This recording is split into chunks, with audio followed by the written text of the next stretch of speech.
So yan, good morning mga kalapatids. Ayan ang pagparapol nating young bird. So ayan, kasusukso ko lang nung ring nila. Hindi natin alam kung mahuhubad pa to. So ang gagawin na lang natin is babantayan na lang natin. Everyday check hanggang sa sumikip. Everyday natin sila i-check. So ayan, sinuksukan ko sila ng pang south, ng GR. So ano nga ba ibig sabihin ng GR? So GRPC talaga yung kalapatids, Japan Racing Pigeon Club.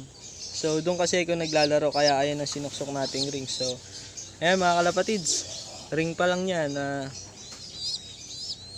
Alam nyo na, may presyo na rin. Hindi naman malaki pero meron na rin siya presyo. So ayan mga kalapatids, tangkita nyo naman. So tingnan nyo, check lang natin. So tingin ko ito magwa white flag to, or may suksok siyang puti. Tapos ito naman din, may suksok lang din siyang puti.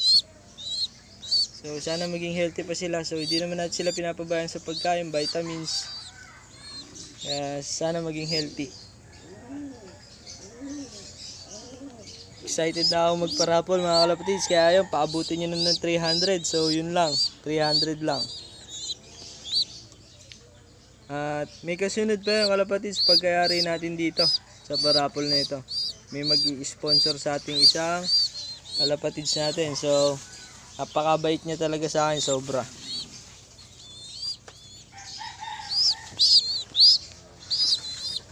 So yun lang mga kalapatids, huwag kalimutan i-comment. So sa video na to, pwede rin kayong mag-entry sa video na to, tsaka sa huli natin video.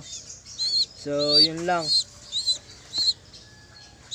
Huwag nyo kalimutan mag-like, share, and subscribe. Babush!